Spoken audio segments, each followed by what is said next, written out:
Hello भैया, स्वागत है आप सभी का मेरे यूट्यूब चैनल स्कूल ट्यूशन गुरुजी में।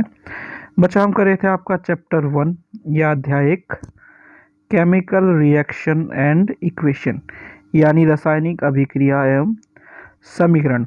और लगभग हमने चैप्टर्स के मेन पॉइंट को सारों को कवर कर लिया था। तो बच्चों आज हम इसमें देखने वाले हैं जो हमने पढ़ा, यानी कि व्हाट यू हैव लर्नड। तो चलिए बच्चों शुरू करते हैं और देखते हैं, जानते हैं, समझते हैं कि आज आपने इस चैप्टर में क्या क्या पढ़ा था, उसे एक बार रिवाइज करते हैं बच्चों। चलिए बच्चों शुरू करते हैं। तो बच्चों चलो देखते हैं क्या क्या हमने सीखा, यानी व्हाट यू हैव लर्नड। तो सबसे पहली चीज बच्चों हमने क्या सीखी? ए chemical equation represent the reactant product and their physical state symbolically, यानी कि एक पूर्ण रासायनिक समीकरण अभिकारक, उत्पाद एवं प्रतिकारक रूप से उनकी भौतिक अवस्थाओं को प्रदर्शित करता है। फिर बच्चों हमने क्या देखा कि a chemical equation is balance so that the number of atoms of each types involved in a chemical reaction are the same on the reactant and product side of the equation and the equation must be always balanced. यानी कि रासायनिक समीकरण को हम कैसे संतुलित कर सकते हैं? जब उस समीकरण में हम अभिकारक तथा उत्पाद दोनों के रासायनिक जो अभिक्रिया में भाग ले रहे हैं, प्रत्येक की परमाणु संख्या को हम क्या कर देते हैं? समान कर देते हैं। तो इस तरीके से हम समीकरण को संतुलित कर देते हैं और ये होना आवश्यक है बच्चों। चलिए अब आगे देखते हैं, आगे क्या लिखा है बच्चों? आगे लिखा है बच्चों कि in combination reaction 2 or more substances combined to form a single substance, यानी संयोजन अभिक्रिया में 2 या 2 से अधिक पदार्थ मिलकर एक नया पदार्थ बनाते हैं। ये कौन सा एग्जाम्पल दे दिया बच्चों इसने? संयोजन अभिक्रिया या कॉम्बिनेशन अभिक्रिया का। फिर क्या कहता है बच्चों ये? The decomposition reaction are opposite to the combination reaction. In decomposition reaction a single substance decomposes to give 2 or more substances, यानी वियोजन अभिक्रिया में संयोजन अभिक्रिया के विपरीत होती है। वियोजन अभिक्रिया में एकल पदार्थ वियोजित होकर 2 या 2 से अधिक पदार्थ बना देता है। यानी कि इसमें क्या हो रहा है बच्चों? 1 + 2 ये दोनों जुड़ रहे हैं और एक नया 3 बना रहे हैं। लेकिन यहाँ पे क्या हो रहा है? 3 टूट करके वापस से 1 + 2 में वापस क्या हो रहा है? कन्वर्ट हो रहा है। ठीक है बच्चों, चलिए अब आगे देखते हैं। आगे क्या हो रहा है बच्चों? कि a reaction in which heat is given out along with the products are called exothermic reaction, यानी जिन अभिकारकों के या जिन अभिक्रिया में उत्पाद के साथ ऊष्मा का भी उत्सर्जन होता है वो क्या कहलाती है बच्चों? ऊष्माक्षेपी अभिक्रिया या एक्सोथर्मिक रिएक्शन कहलाती है बच्चों।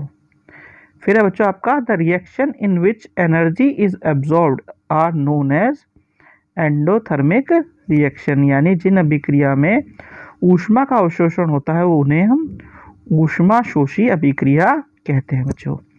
फिर आगे क्या बच्चों? When an element displaces another element from its compound, a displacement reaction occur, यानी जब कोई तत्व एक तत्व दूसरे तत्व को उसके यौगिक से विस्थापित कर देता है तो विस्थापन अभिक्रिया कहलाती है। ये किसका एग्जाम्पल, ये किसका बता रहा बच्चों? डिस्प्लेसमेंट रिएक्शन या विस्थापन अभिक्रिया के बारे में बता रहा बच्चों। चलिए आगे देखते हैं। अब आगे क्या कह रहा है बच्चों? कि 2 different atoms or group of atoms या ions are exchange in double displacement reaction, यानी कि अब ये डबल डिस्प्लेसमेंट रिएक्शन की बात कर रहा है। द्विविस्थापन अभिक्रिया में 2 अलग अलग परमाणु या परमाणु के समूह या आयन का आपस में आदान प्रदान होता है। और a precipitation reaction produces insoluble salt, अवक्षेपण अभिक्रिया में अम्लीय लवण हमें क्या होते हैं? प्राप्त होते हैं बच्चों।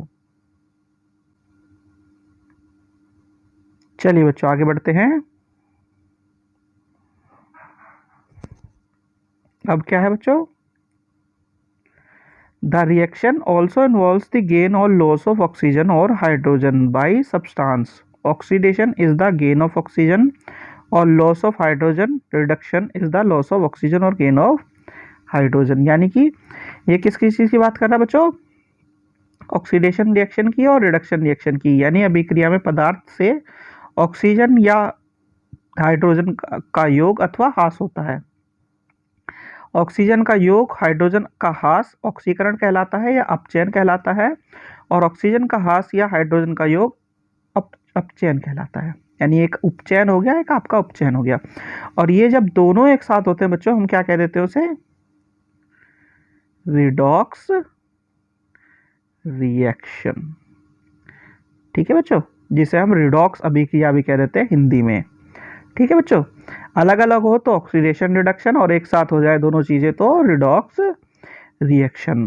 तो बच्चों ये वो बेसिक चीजें थी जो हमने इस चैप्टर में पढ़ी थी। नेक्स्ट वीडियो में हम बच्चों एनसीईआरटी को भी देखेंगे, क्योंकि एनसीईआरटी को भी देखना जरूरी है, और साथ साथ करते चलेंगे आपके जो एनसीईआरटी के इन टेक्स्ट और एक्सरसाइज के क्वेश्चन हैं, ताकि आपके कोई भी चीज़ छूटे ना। एक बात ध्यान रखिए बच्चों, क्योंकि बोर्ड क्लास है, बोर्ड क्लासेस में most of the question NCERT से या फिर एनसीईआरटी के जो आपके पैरास हैं, छोटी छोटी लाइनें हैं, उनसे पूछे जाते हैं। तो इसलिए एनसीईआरटी को भी आपको साथ साथ देखना है।